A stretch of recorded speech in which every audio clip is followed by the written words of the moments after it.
este vínculo con lo social, con lo colectivo, pues le da una fuerza a este país casi indestructible, porque tendrían que destruir al pueblo mexicano para que se rompa. Y como dice Ricardo Flores Magón, los mexicanos siempre han estado a la altura del momento histórico pues que se pone. Y creo que este gobierno ha estado a la altura de esa historia. ¿Falta mucho? Sí.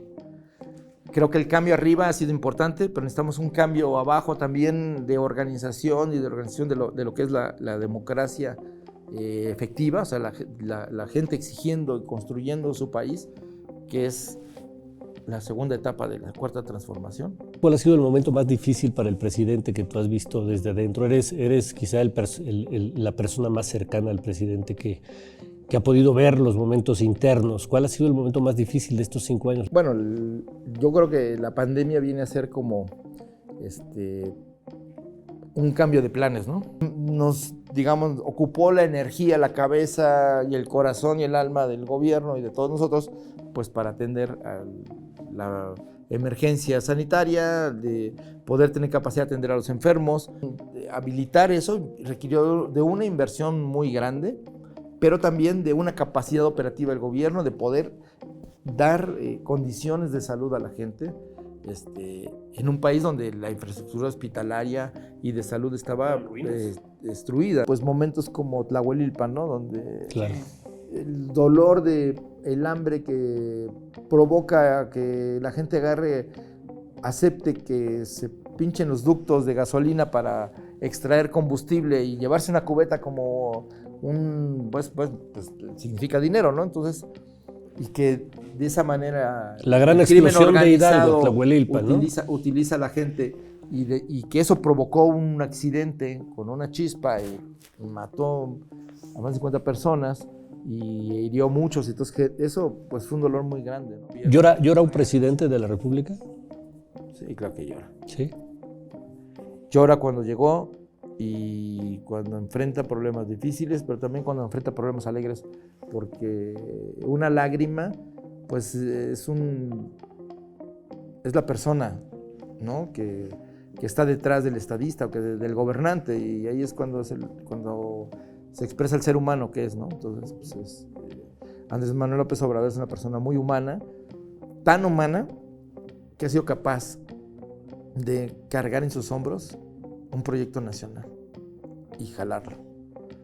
Porque no estaba preparada la sociedad, no estaban preparadas las élites, no estaba preparada la clase política que lo acompaña, su partido, los políticos, los funcionarios del gobierno, no estaban preparados para esa travesía a esa velocidad para cambiar el país. Y entonces él jaló y se fue hacia adelante. Entonces aquí la paradoja es que lo que vamos a enfrentar en el próximo año es que ya no va a estar en el gobierno, pero la transformación tiene que continuar. Y obviamente un liderazgo de esas características pues no va a ser, no es sustituible. Pero quizá la mayor satisfacción que yo tenga como persona es el ver los ojos de los yaquis, de los pueblos indígenas que por primera vez, yo creo que en su historia, un gobierno mestizo o un gobierno que no es indígena les tiende la mano.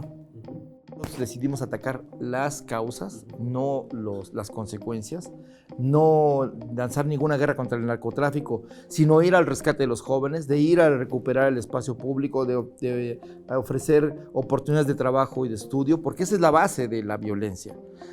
Hoy vemos una sociedad muy exigente, muy politizada, muy activa, y ese es un cambio cultural que creo que en 200 años de independencia no habíamos tenido.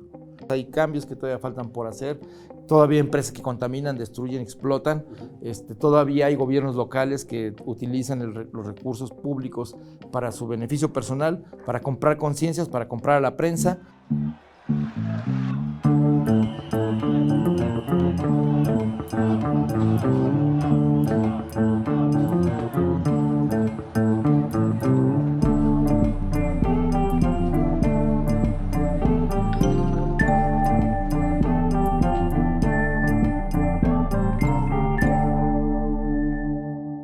Bienvenidos Bienvenidas, bienvenidos a un nuevo episodio de En Re. En esta ocasión nos encontramos Óscar Camacho y una servidora, Azul Alzaga, en una emisión especial en donde vamos a hacer un balance con Jesús Ramírez Cuevas, que es, como ustedes saben, vocero de presidencia del gobierno de Andrés Manuel López Obrador.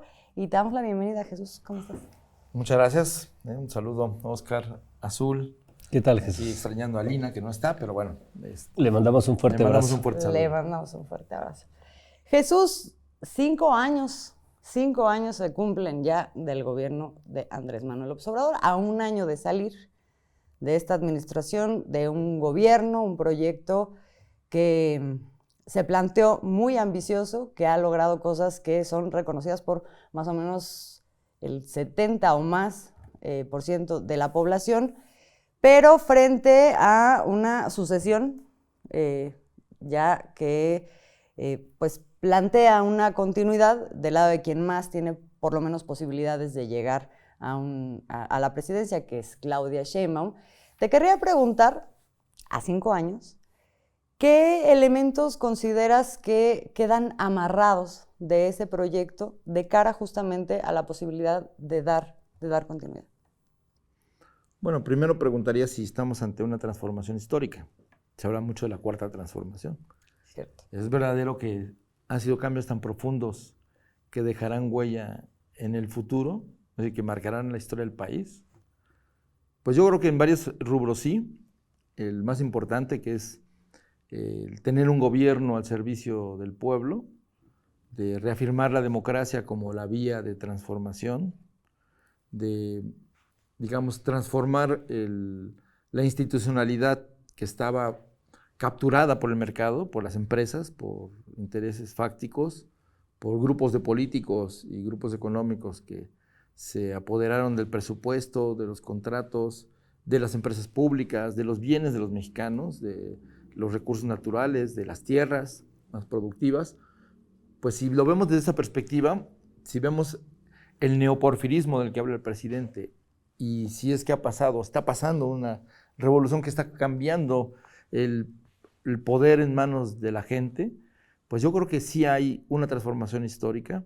En primer lugar es una transformación cultural, porque el que marca la pauta del cambio es la sociedad, a partir de su voto, pero también de su politización, de este proceso de toma de conciencia que ha pasado de una inconformidad y un hartazgo a una visión alternativa de lo que vivíamos antes del 2018.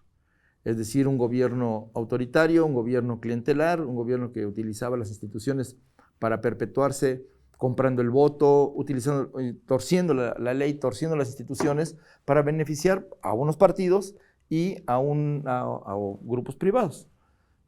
Nosotros creo que si hacemos un balance de lo electoral, pues ya no se habla del fraude electoral, ya no se habla de la manipulación electoral, ya no se habla de la compra del voto, aunque pueda existir en los márgenes, ya no es el hecho central de la democracia mexicana.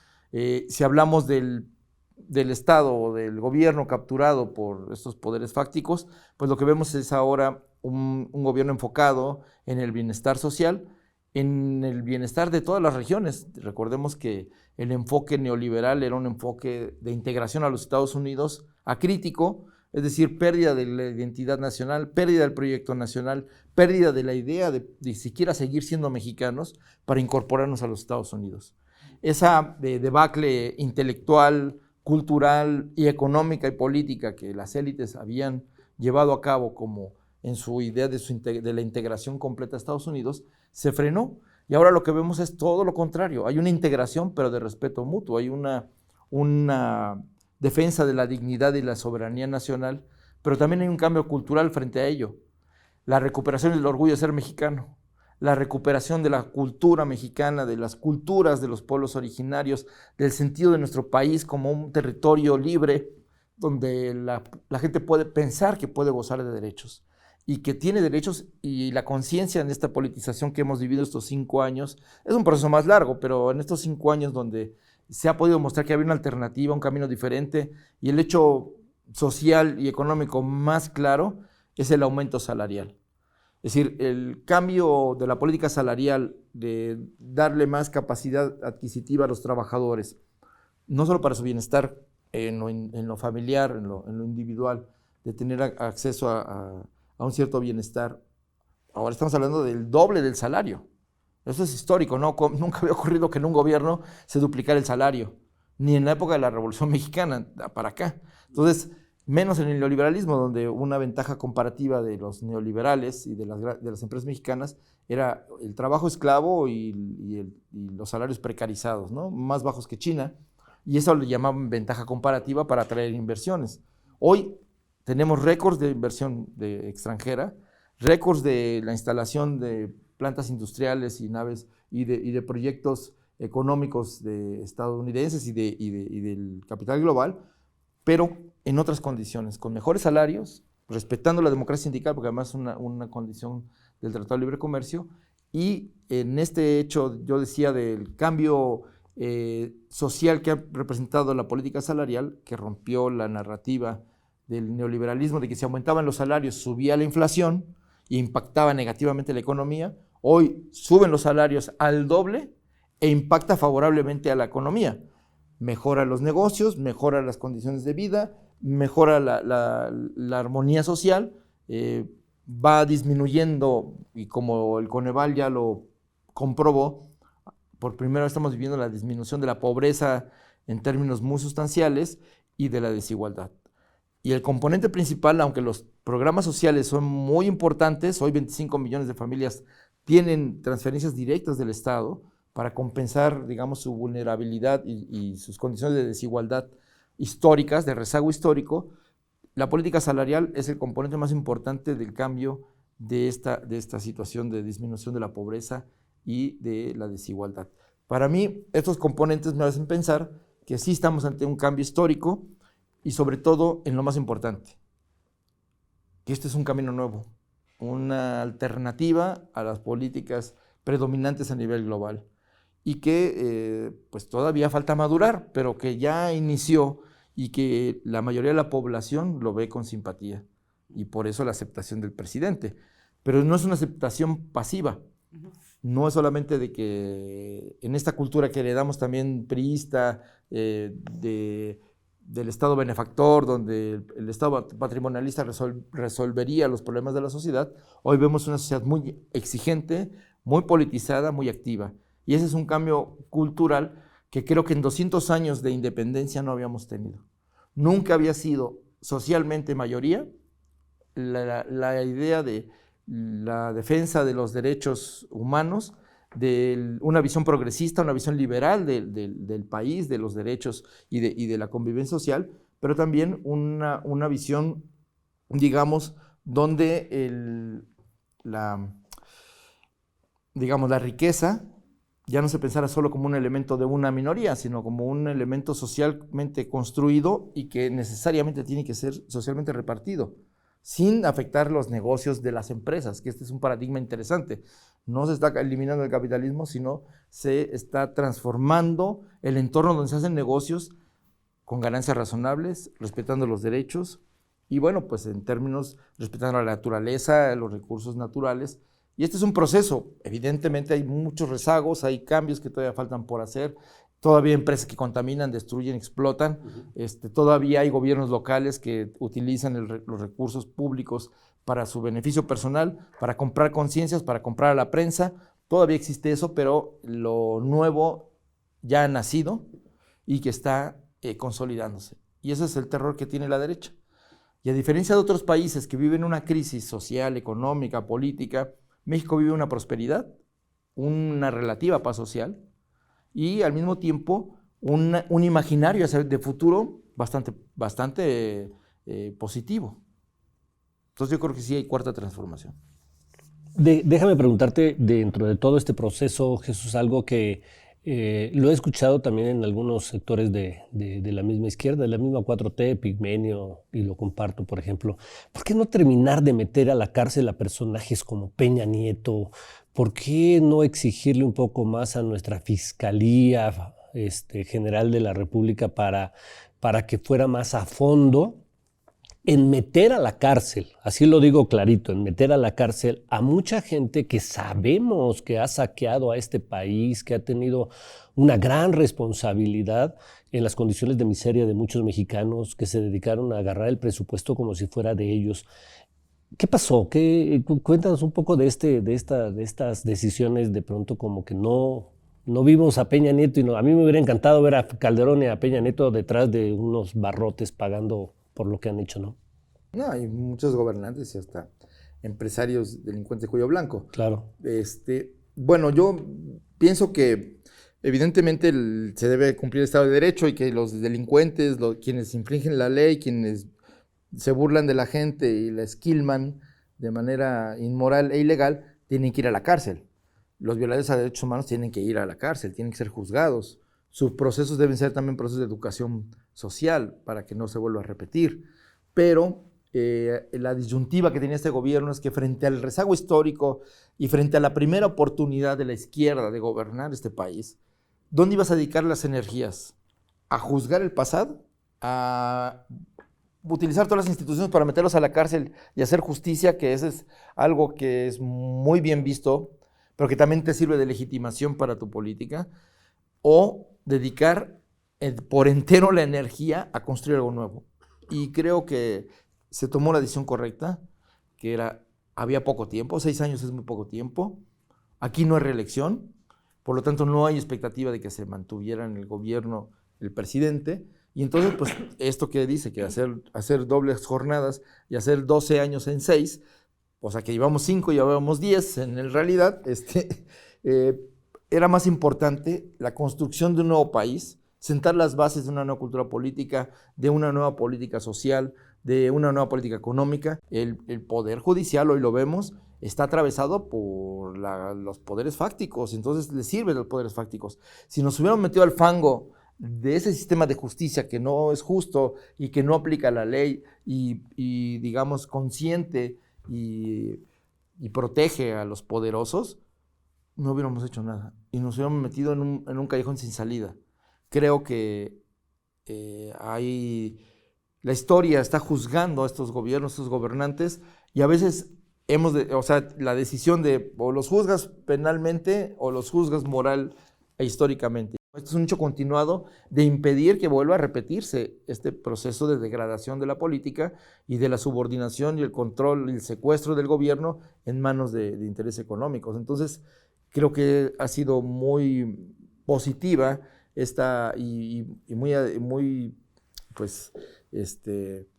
fue una buena decisión haber optado por este camino. Claro, quedan pendientes y violaciones a derechos humanos históricas y el saldo del Estado contra la población, ¿no? El uso de la fuerza pública contra movimientos sociales. Todo eso ya ha sido juzgado por la historia, ha sido juzgado por la sociedad. Creo que hace falta juzgar a los responsables, pero pues haciendo un balance de qué es más importante, era más importante avanzar en la construcción de que sí había una alternativa que quedarse a saldar las cuentas con el pasado. ¿Quieres repreguntarle? Repreguntarle sobre este mismo tema porque voy a pasar a otro. Nada, sí quiero nada más. En este terreno, Jesús, vimos que en otros tiempos se tomó decisiones muy importantes precisamente en el terreno de la justicia, que es un gran reclamo de los mexicanos, en contra de magistrados de la Suprema Corte de Justicia de la Nación. Cedillo tomó la decisión prácticamente de quitar a todos. Hoy vemos que ese tipo de decisiones no le sirvieron para nada al país, porque al final de cuentas quedaron los mismos tipos de magistrados o de ministros que están comprometidos pues, con sectores privilegiados de este país, siendo los mismos ministros un sector privilegiado. En esa parte, el presidente Andrés Manuel López Obrador, ¿por qué no tomó también una decisión de buscar una renovación más fuerte si algo había en sus facultades? Porque es como uno de los grandes pendientes, ¿no? De pronto que nos deja a los mexicanos, ¿no? O sea, nos deja a los mismos ministros que han hecho injusticia en este país. Pero bueno, vamos a hacer una reforma judicial y vamos a ir a la elección de jueces y de magistrados y de los ministros de la Corte. Yo creo que es el gran pendiente que va a suceder hacia el final de esta administración. hacer la transformación del régimen, del sistema de justicia y de administración de la justicia. Pero yo creo que hay que ser estratégicos. Una cosa es la vindicta pública y trabajar para que la gente esté feliz viendo la televisión, cómo se enjuicia y se pone entre las rejas a las cosas mientras su vida sigue siendo la misma. O decidir que haya un cambio de vida que permita que la transformación del país tenga continuidad y pueda seguir profundizándose. Creo que yo prefiero ver a comunidades indígenas con caminos, con ayuda social, con nuevas condiciones de vida. Esa sonrisa me parece a mí más satisfactoria que ver la sonrisa de ver a los truanes tras las rejas, que es justo y es necesario, pero si uno tiene que decidir en qué es más importante, yo prefiero que el trabajo que se ha hecho de liberar al gobierno de la captura de los poderes fácticos, de liberar el presupuesto que era de las empresas. El gobierno era un administrador de contratos, tenían los hospitales, tenían las cárceles, tenían las carreteras, tenían toda la construcción, incluso con contratos fuera del mercado, a perpetuidad, o sea, 50 años pagándoles, cuando en el primero ya se había pagado el costo de la obra y se les seguía pagando, ¿no? Entonces vemos con las cárceles privadas que se hicieron desde Calderón y de los hospitales privados, ¿no? Entonces, igual las carreteras gestionadas. Entonces, lograr que parecía que la corrupción era solo obra de los políticos, y cuando entramos al gobierno vimos que la corrupción era todo espacio público donde había dinero, presupuesto, era un entorno de corrupción. Sí, entonces, transformar eso y todavía nos falta, porque ha sido muy profunda la corrupción, y bueno, eliminarla en los espacios, en los estratos altos del gobierno y lograr liberar esos recursos para beneficio de la gente, pues es un gran logro. Pero contrario a todas las reglas de lo que parece ser lo que es la comunicación política de un gobierno que se enfrenta a los poderes y quiere demostrar su fuerza metiéndolos a la cárcel, aquí se demuestra la fuerza entregando los recursos a la gente, cambiando la política, el fondo. Y eso tiene un significado y comunica más, una perspectiva de futuro que lo otro. Lo otro es efímero, se acaba cuando ya están en las cárceles. Y tiene una relación directa con un sentido de justicia, desde luego. Sí, en los dos sentidos. Sí. Y yo prefiero la justicia social que la otra justicia, aunque la otra es muy importante porque no queremos que se repitan ni crímenes de lesa humanidad, ni represiones. Desde luego, pero además, viendo la justicia no solamente como una cosa hacia atrás, sino una cosa que también atraviesa a las personas de manera cotidiana. Hay una parte que tiene que ver con la justicia social, con lo que es la reinvención de la idea del servicio público aplicada en una forma de hacer política y de ser gobierno. Sin embargo, hay otra parte de la justicia que también tiene que ver con la impunidad de manera corriente, que la vive todos los días una población que se enfrenta, por ejemplo, a un poder judicial y a un entendimiento de la ley discrecional, ¿no? Para unos aplica, para otros no, lo vemos todos los días. Y ahí quiero regresarme al tema de los pendientes. Dices y reconoces bien cuáles son las cosas en las que claramente se ha avanzado. En ese tema, en el de la justicia, falta esta otra parte. ¿Y qué ves para adelante en términos de lo que tendría que ser la labor, pensando en la continuidad, en la profundidad de la transformación? ¿Qué es donde se tiene que hacer y quién? Desde el punto de vista del nuevo ejecutivo, pero también hay otros actores ahí. ¿Qué verías ahí en ese horizonte?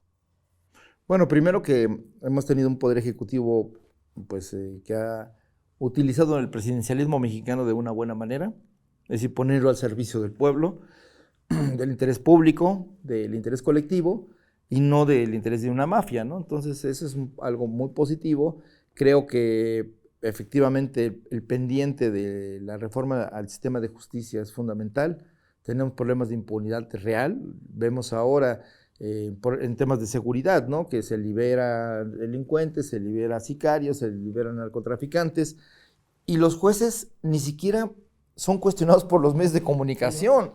Cuando lo que, para una comunidad, tú detienes a un generador de violencia que lleva 100 asesinatos y lo metes a la cárcel, pues bueno, disminuye el número de asesinatos, pero lo vuelven a liberar los jueces por corrupción. Entonces, eso me parece un gran pendiente.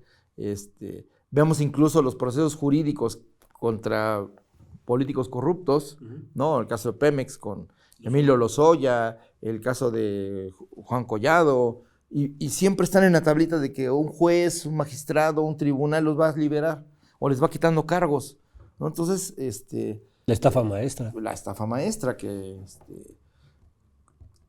no es lo que dicen Mexicanos contra la corrupción, que ellos hablan de 10,000 millones de pesos, no, la estafa maestra es eso como 5 veces. Lo que pasa es que nada más ellos usaron lo que la Auditoría Superior de la Federación, o sea, la muestra de que usó la Auditoría Superior de la Federación de los 10,000 millones observados, es lo que ellos usaron como base de su investigación. Pero la investigación real desde la Auditoría Superior de la Federación, ellos solo comprobaron hechos de corrupción, pero no es una investigación propia, que nos la quieren vender como si fueran ellos los descubridores de esa corrupción. Pero bueno, eso, más allá de eso, es que el ejemplo de la estafa maestra es justo el uso de los recursos públicos para favorecer a grupos económicos y para, pues, poder comprar elecciones. Recordemos que una buena parte de esos recursos fueron hacia el PRI y hacia el PAN. A ver, nada más sobre el tema de seguridad, que creo que es importante porque además lo escuchamos últimamente todos los días, como si fuera uno de los grandes pendientes de esta administración. Hablábamos de los jueces, hablábamos también, bueno, no hemos hablado de otros actores, digamos, que forman parte de un entramado en donde se favorece todo un sistema que ha promovido y ha hecho crecer desde administraciones atrás el tema de la inseguridad, y creo que es muy importante, digamos, hacer una radiografía de eso. ¿Qué parte tiene que ver? Ha habido avances, desde luego, no al ritmo que quisiéramos, pero hay mucho reclamo de las cosas que prevalecen todavía en materia de inseguridad. ¿Qué radiografía haces de eso? Bueno, es que un país desigual genera violencia y genera encono social y también fenómenos delincuenciales que no son solo, digamos, de carácter social. Aquí estamos frente a fenómenos delincuenciales globales, del sistema financiero que se alimenta del narcotráfico, que se alimenta del tráfico de personas, que se alimenta del tráfico de armas de Estados Unidos a México. Entonces, todos estos negocios que son los más prósperos del capitalismo, digamos, oculto, porque son empresas y tienen el mismo sistema financiero y los bancos se alimentan de esos recursos, de eso no se habla, ¿no? Solo se habla de el último, digamos, del último elemento, que es el del que traslada la droga y la lleva a otro lado donde se vende, o del consumidor que también es víctima de la violencia. Sí hay un problema que tiene que ver con varias cosas. Uno es, digamos, la violencia como fenómeno, y por eso nosotros decidimos atacar las causas, no las consecuencias, no lanzar ninguna guerra contra el narcotráfico, sino ir al rescate de los jóvenes, de ir a recuperar el espacio público, de ofrecer oportunidades de trabajo y de estudio, porque esa es la base de la violencia. Vemos, por ejemplo, en Guanajuato, que tiene uno de los más altos índices de crecimiento desde hace 20 años, y donde tenemos uno de los más altos índices de violencia. Sí. ¿Qué pasa con el desarrollo económico que no tiene una correspondencia de desarrollo social? O sea, hay más cantinas que escuelas y centros deportivos o centros culturales en Guanajuato. No hay espacios públicos. Los chavos tienen que convivir en la calle. Si no tienen dinero, conviven en la calle. Y ahí consumen cervezas o droga. Y luego también hay trabajadores, una buena parte de los trabajadores de la maquila, porque los salarios son muy precarios. Sí generan grandes ganancias, pero los salarios son precarios. Y entonces tienen que hacer dobles o triples jornadas. Y para eso se vuelven consumidores de metanfetamina. Entonces es un fenómeno asociado a un sistema económico también. Entonces lo que nosotros hemos decidido es atacar las bases de esa desigualdad que genera ese sistema económico, mejorar las condiciones de trabajo, salariales, a invertir en el desarrollo social, en la salud, en la educación. Hoy por primera vez 12 millones de jóvenes tienen y niños tienen beca, y eso es algo muy importante, es quitarles, digamos, la angustia del día a día para que se dediquen a estudiar. Los jóvenes de bachillerato, que ese es el sector más vulnerable para el tema de la violencia y de incursionar en la vida de los narcotraficantes, o como consumidores, o como vendedores, o como sicarios. Entonces decidimos quitarles ese ejército de reserva al narcotráfico, invertir en la juventud, invertir en la niñez, en las familias pobres, en las madres solteras, y generar pues condiciones distintas. Creo que eso pues es a mediano y largo plazo, pero está generando efectos, está cambiando. Ahora les cuesta más y les tienen que pagar más a todo ese ejército de sicarios porque ya, pues ya tienen una opción. Ya no se ven. En algún momento cuando nosotros llegamos, era la única oferta de trabajo era el narcotráfico en muchas regiones del país. Hoy no es así. Hoy los programas universales llegan a todos los rincones del país, incluso a los pueblos más pobres y pequeños, y entonces hay una opción, hay una alternativa, hay una compensación. No es suficiente, pero es un primer paso que se está dando para generar condiciones de combatir la desigualdad y la marginación en la que habían vivido, para mejorar sus condiciones. Pero además hay que decir que no es, digo, ahí sí me permito señalar esa parte, no es una cantidad menor, o sea, hoy los jóvenes van a recibir a partir del próximo año un poco más de 7,000 pesos mensuales. Salario mínimo que se ha duplicado. Que no es cualquier cosa, ¿no? No, y ese es uno, ¿no? Porque es una parte. En las familias ahorita estaríamos viendo que se reciben varios apoyos a través de una beca, apoyo a adultos mayores, jóvenes construyendo, digamos, en una misma familia pueden confluir. Tendría una pregunta, a lo mejor muy elemental, pero tenemos ya datos muy concretos de cómo han impactado una serie de políticas sociales, los programas sociales, el aumento salarial, en fin, el crecimiento del empleo sobre la pobreza y la desigualdad. Este tema de reducir, digamos, la base social de la criminalidad, ¿tienen alguna forma de diagnosticar qué tanto esta estrategia ha impactado sobre eso? Bueno, vamos a ver las estadísticas, porque pues, es una forma de medir, ¿no? Entonces, de los delitos de alto impacto, digamos, delitos federales, pues se ha reducido el 27%, o sea, casi un tercio de los delitos se ha reducido. Falta mucho, pero un tercio es significativo. Igual los homicidios, que es donde, pues hay ahora sí que no hay cifra negra. Los homicidios son, digamos, hay actas de defunción, todo un proceso jurídico y de registro. Entonces, se han reducido el 20%. Entonces, sí nos ha costado porque se produjo esta explosión de esta guerra contra el narcotráfico, produjo una violencia desatada y que llenó de armas y de sicarios el país. Y entonces, sí ha habido una disminución significativa, falta por hacer, pero bueno, yo creo que el esfuerzo que está haciendo el gobierno, la creación de la Guardia Nacional, hay avances, hay que hacer un balance también de las cosas que hay que rectificar o mejorar, por supuesto, pero creo que lo que se ha hecho es correcto hasta donde se alcanza a ver, porque tampoco tenemos muchas opciones. Primero llegamos y no había una fuerza pública nacional que garantizara la seguridad pública, entonces se tuvo que crear la Guardia Nacional.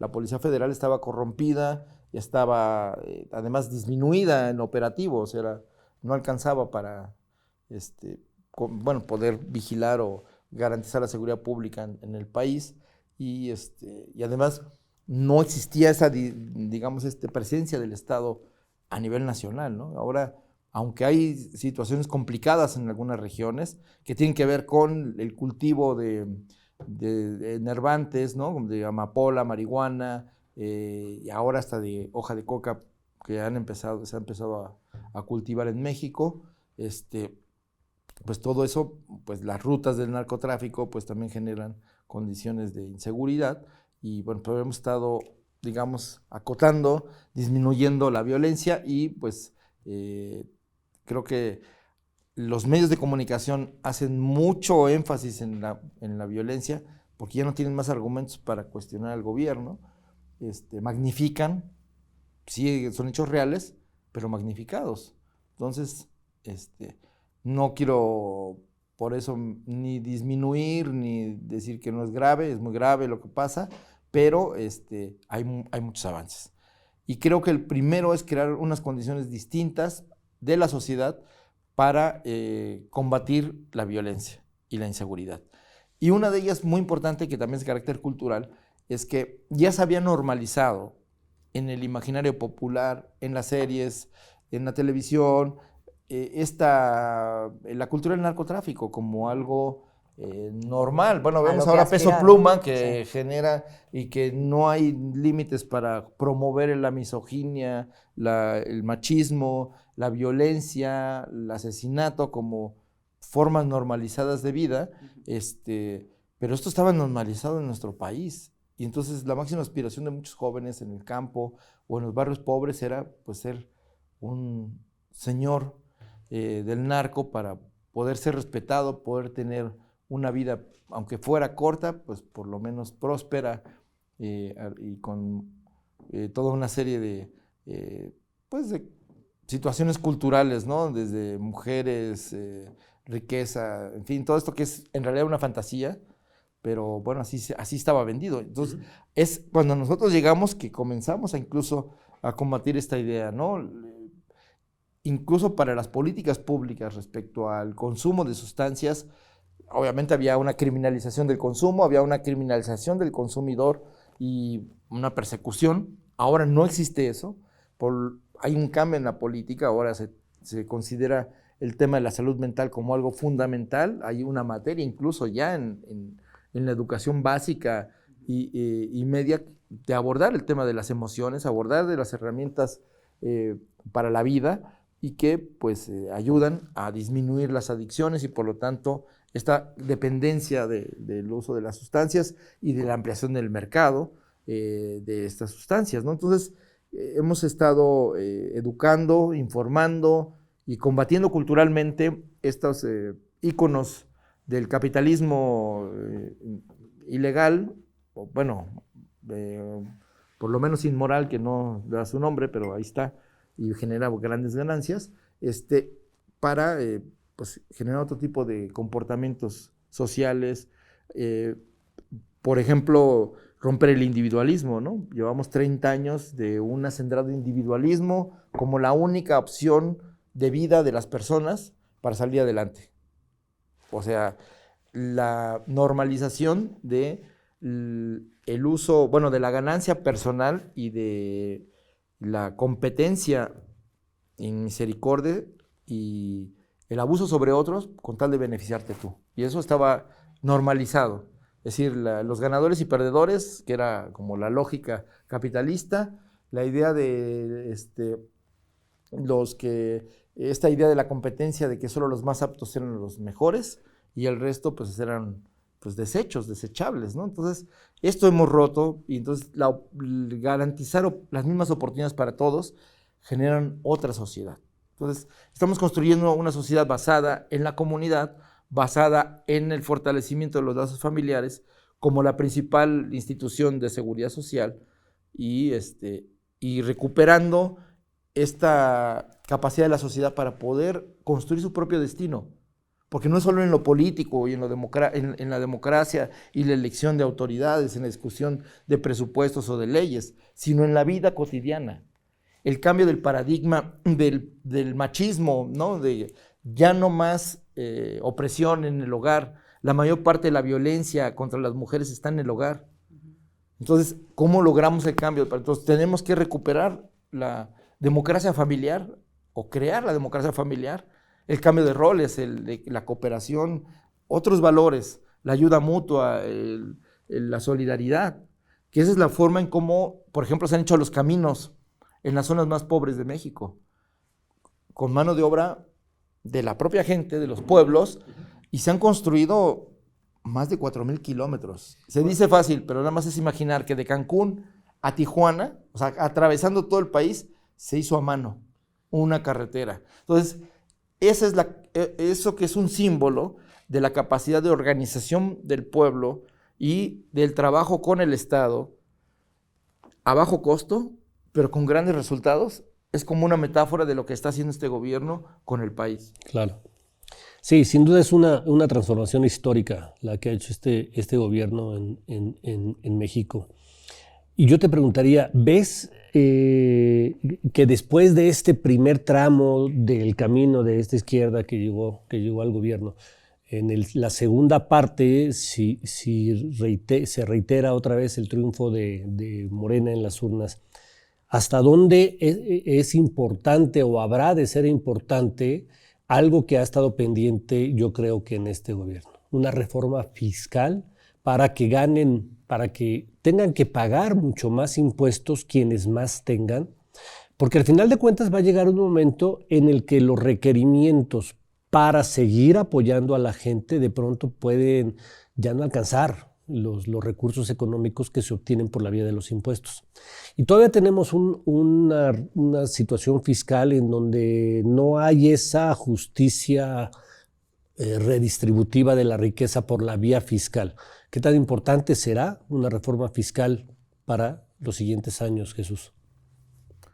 Bueno, yo creo que el hecho de que el Estado trabaja para todos, pues todos tenemos que cooperar para que esa riqueza social que el Estado utiliza para las obras sociales o para los programas o para las obras de infraestructura o para generar condiciones para los negocios, pero también para la vida digna, pues sí tiene que ser proporcional a la riqueza pues que cada quien genera, ¿no?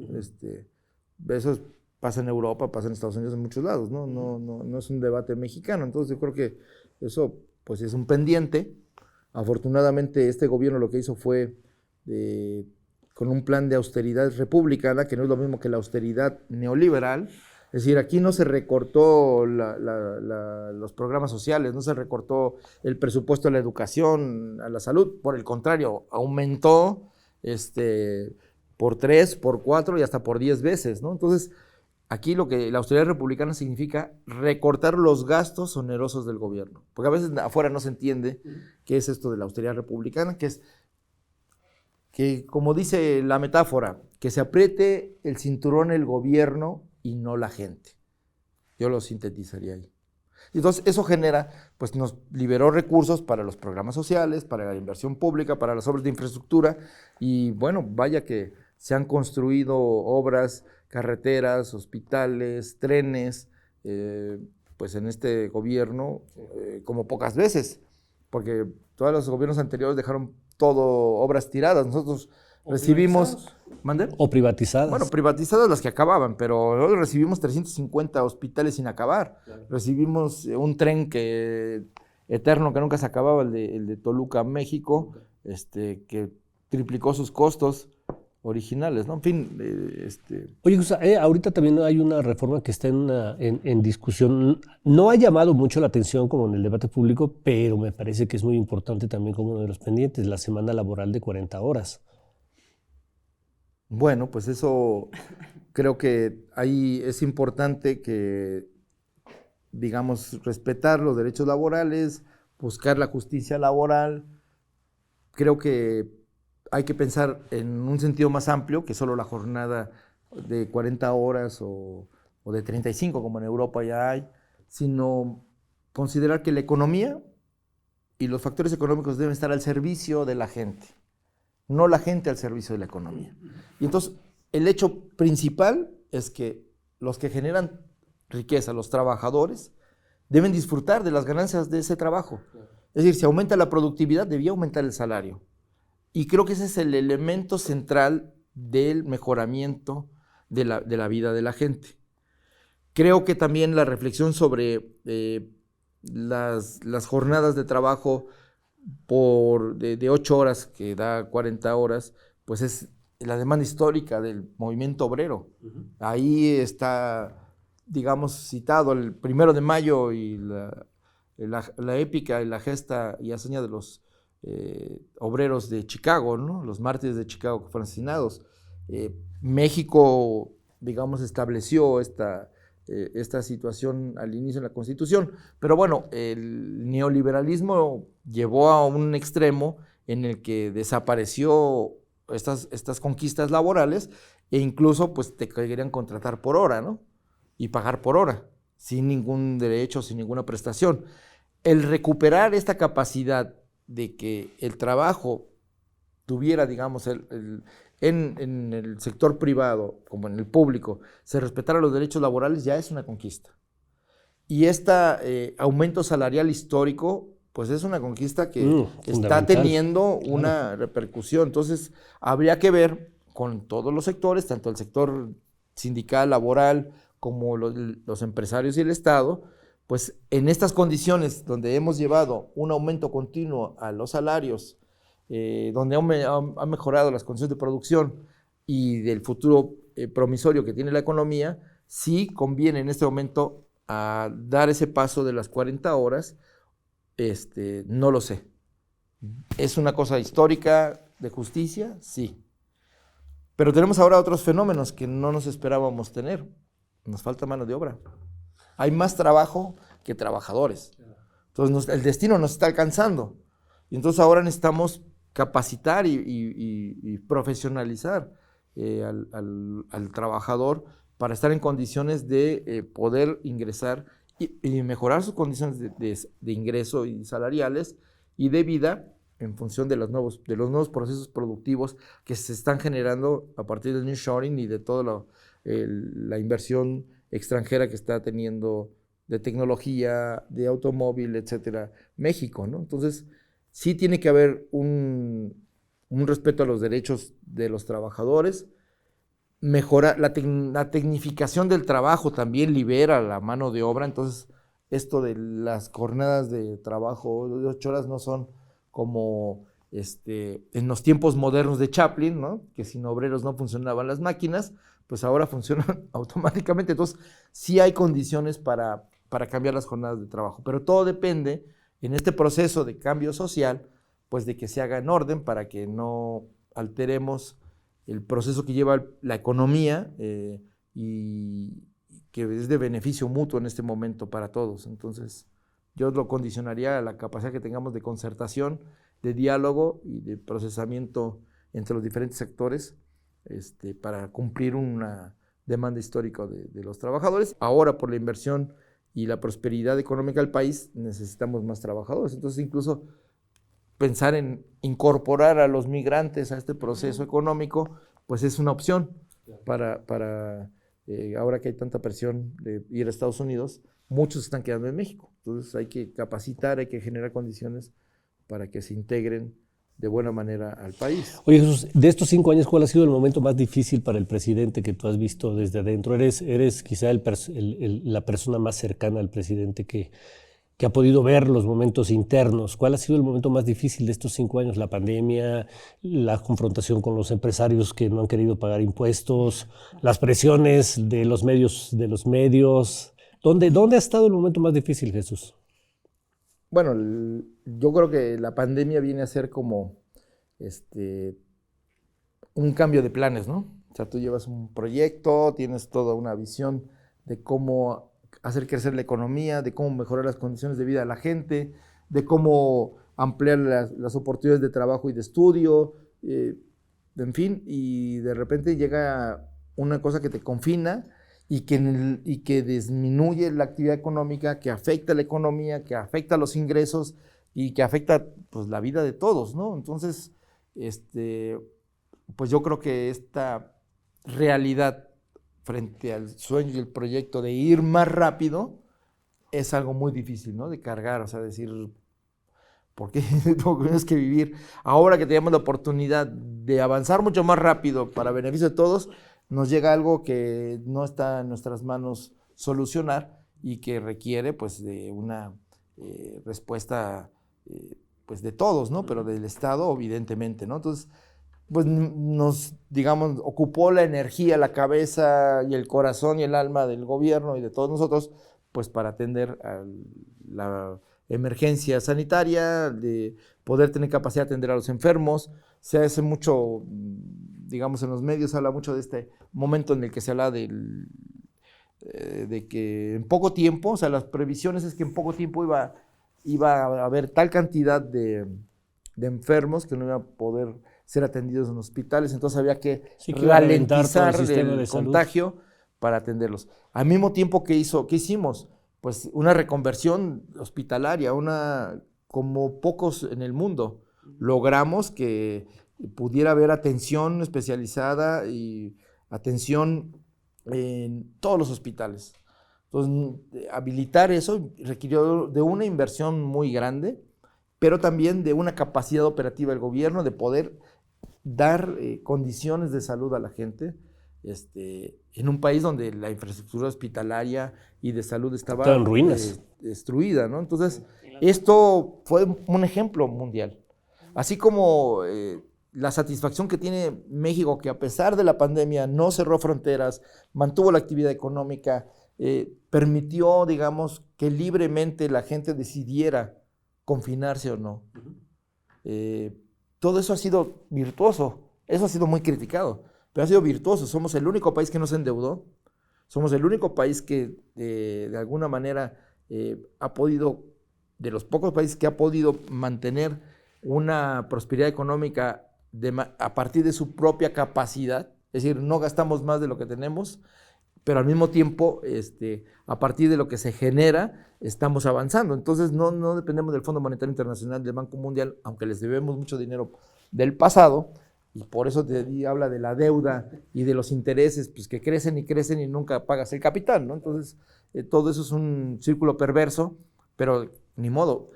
Lo que no esperaban es que fuéramos responsables en lo macroeconómico y al mismo tiempo poder cumplir el sueño de mejorar las condiciones de vida de la gente. Entonces, el momento más difícil fue saber que era ineludible enfrentar una crisis mundial que afectaba a toda la población, o sea, ponía en riesgo a toda la población, y que obligaba al Estado a utilizar todos sus recursos para paliar la pandemia. Entonces, todo el proyecto de cambio, pues, se posponía, ¿no? Porque pues había que digamos, dedicar los recursos a otra cosa, a organizar la emergencia y la atención de las instituciones volcadas a eso. En fin, creo que eso y pues momentos como Tlahuelilpan, ¿no? Donde claro, el dolor el hambre que provoca que la gente acepte que se pinchen los ductos de gasolina para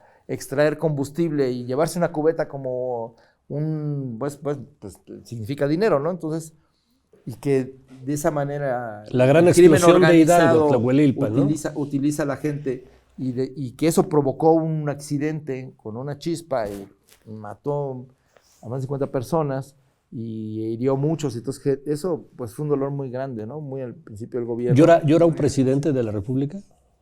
Sí, claro que llora. Sí. Llora cuando llegó y cuando enfrenta problemas difíciles, pero también cuando enfrenta problemas alegres, porque una lágrima, pues es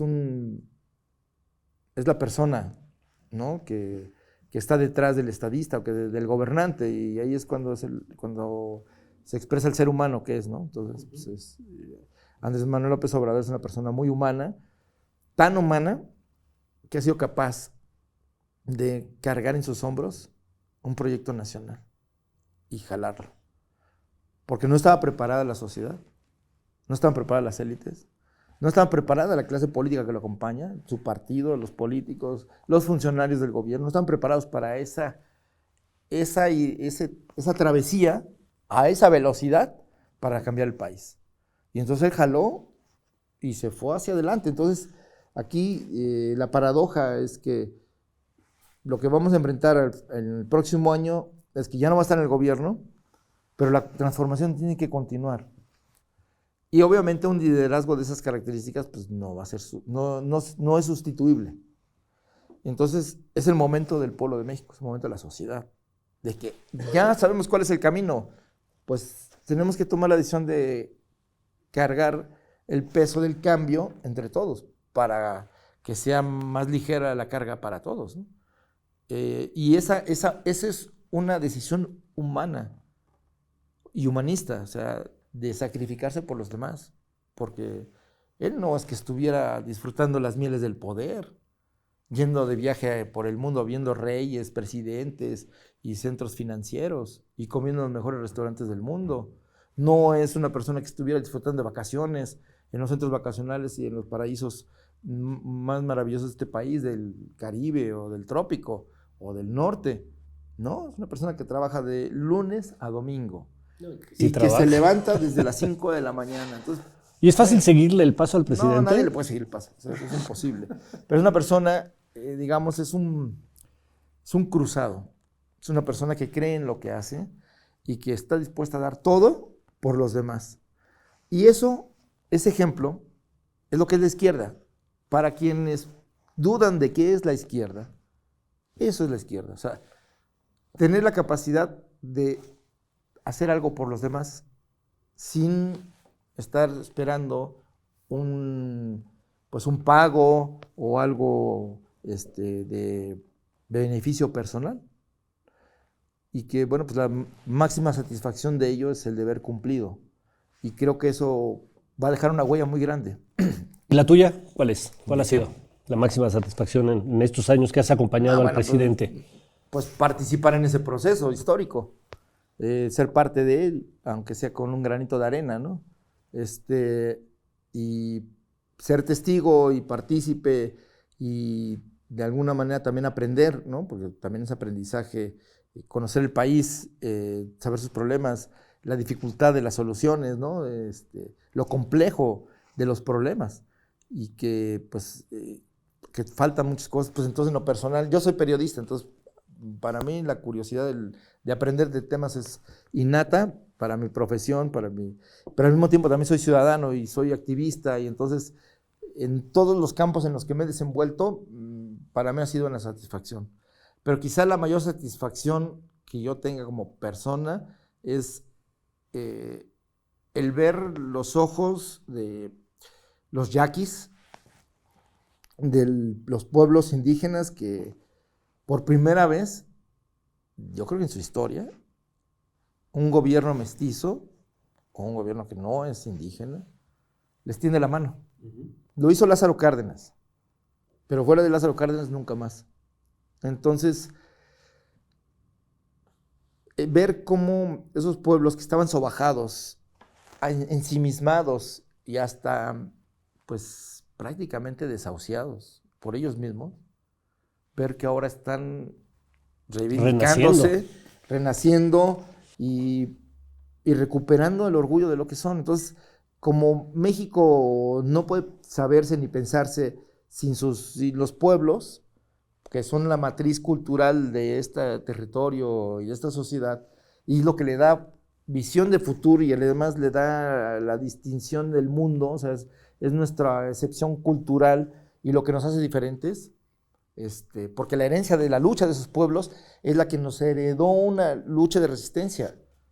Piensa la historia de México, es una lucha, es una historia de lucha. Claro. Y nuestro imaginario está construido ahí, pero son ellos.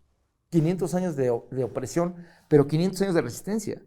Y nos han heredado eso, pero también nos han heredado el amor a la tierra, nos han heredado el maíz, nos han heredado el hecho de los valores comunitarios y del sentido de lo público totalmente diferente.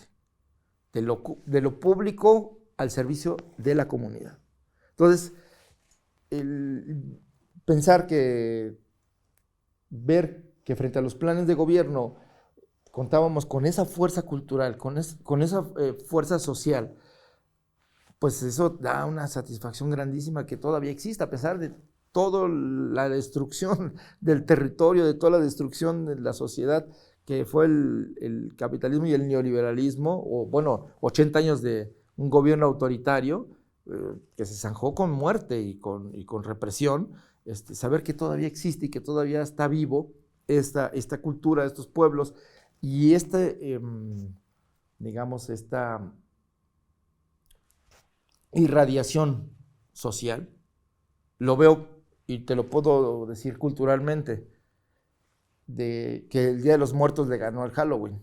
Y así también podemos ver, esa es la cuarta transformación. A ver, es que tengo, a propósito de esta reflexión, hablabas hace un momento de que ha cambiado hay una transformación cultural, desde luego. ¿Sientes, y también hablabas de que es el tiempo ahora frente a pues la salida de este gran liderazgo de un movimiento social que se hizo gobierno, es el momento de que el pueblo tome. Está blindado el pueblo de México frente a ese entendimiento común que por mucho tiempo prevaleció de los ganadores y los perdedores. No, ¿Qué nada es para condiciones? siempre. Ujú. Y entonces, pues, ¿cuál es la condena de la democracia? Pues la defensa de los derechos. La sociedad está condenada a seguir luchando, a seguir defendiendo sus derechos y a aprender a convivir en eso, sin arriar las banderas, pero aprendiendo a reconocer también los derechos del otro. Entonces, eso es la diferencia. Una democracia viva es una democracia participativa, no es una democracia muerta de representativa donde deciden todo atrás de Palacio y dentro de los congresos y la gente pues nada más está mirando a ver qué va a pasar. No, aquí creo que, y eso es lo interesante, que la politización que ha habido en estos años ha llevado a la gente a estar pendiente de lo que está pasando. Y esa es la mejor herencia de este proceso. ¿Por qué? Porque es lo que puede hacer que no haya retrocesos. O sea, O la sea que no hay transformación. ninguna transformación histórica es para siempre y siempre el péndulo puede regresar, ¿no? Y puede haber un retroceso histórico. Pero yo lo que veo es que frente a ese retroceso, ¿quién puede garantizar que un proyecto social, digamos, de transformación, de justicia social, de democracia más amplia, que no solo que sea representativa y que no solo sea participativa, sino también comunitaria, o sea, llevar la democracia hasta el lugar más, el rincón o la parte más pequeña de la sociedad, que la familia, la comunidad, la colonia, etcétera? ¿Cómo hacemos que la democracia sea lo que dice el artículo 3 constitucional? Un modo de vida. Ese es el tema. Y para que sea un modo de vida, pues hay que conocer los derechos y ejercerlos. Y entonces también defender tus derechos. Y eso es la democracia. Entonces, y tener gobernantes y gobiernos que cumplan con lo que dice la Constitución. Afortunadamente nuestra Constitución es producto de una lucha histórica, de una revolución social, y produjo la primera Constitución social del mundo, donde hay cosas que todavía ni siquiera en otros países, después de más de 100 años, han logrado. Y una muy destacada, aparte del derecho a la educación y la visión de educación que existe, o los derechos laborales que se produjo esa Constitución con el artículo 3, o es el artículo 27 constitucional. El concepto de Estado. El concepto de Estado de la Constitución mexicana está basada en el pueblo, no está basada en las élites. Y ahí hay una cosa, que el reconocimiento de la existencia de una propiedad social. O sea, en México la economía, y eso no en todos lados del mundo la piensan así, existe el sector privado, el sector público y el sector social. Y si lo vemos a partir de la gran transformación que fue la Revolución Mexicana, que fue el cambio de manos de la tierra, cosa que no ocurrió en Brasil, cosa que no ocurrió en Colombia, cosa que no ocurrió en Argentina, ni en Chile, ni en otros países, que esa es la gran base social del cambio y que ha impedido que digamos, las élites se hayan podido entronizar siempre. Y que es el hecho de que la propiedad social en México es mayoritaria. Más de la mitad del territorio está en manos de los pueblos. Y eso en ningún lugar del mundo existe. Entonces, esa es una gran riqueza. Donde la naturaleza, los recursos naturales, pues lo más rico del país en ese sentido, están en manos de los pueblos. Entonces, este vínculo con la tierra, este vínculo con lo social, con lo colectivo, pues le da una fuerza a este país casi indestructible. Porque tendrían que destruir al pueblo mexicano para que se rompa. Y como dice Ricardo Flores Magón, los mexicanos siempre han estado a la altura del momento histórico pues, que se pone. Por eso es una historia de resistencia y también de transformación y de imaginación, siempre por los valores humanistas, democráticos y pues más avanzados. Este país siempre está condenado a ir más adelante por su propia dinámica, ¿no? Entonces, y por la exigencia de su historia. Y creo que este gobierno ha estado a la altura de esa historia. ¿Falta mucho? Sí. Creo que el cambio arriba ha sido importante, pero necesitamos un cambio abajo también de organización y de organización de lo que es la democracia efectiva, o sea, la gente exigiendo y construyendo su país, que es la segunda etapa de la cuarta transformación. Entonces, creo que va bien, porque están las condiciones. La gente quiere y la gente puede. muchas veces quiere pero no puede, y ahora quiere y puede, y hay condiciones para hacerlo, y creo que pues es una posibilidad, de una capacidad que tiene el pueblo de México de rehacerse a sí mismo, pero que hoy tiene las mejores condiciones. Y creo, y ahí no sé, exageraré quizá un poco, por amor a mi país, a mi pueblo, de que hoy frente a la crisis mundial, México está marcando una pauta. Sí. Y que la gente lo está viendo en otros pueblos. Entonces es una gran responsabilidad también. La pauta del tiempo ya se nos acabó. Pues ya nos van a cobrar, ¿no? Sí. ¿Tú despides? No, adelante, adelante. No. Por favor. No, muchas gracias, Jesús. La verdad que ha sido una gran plática, una plática muy enriquecedora. Creo que la visión que nos has venido a plantear en esta charla ha sido muy, muy rica, muy viva, muy franca, muy sincera.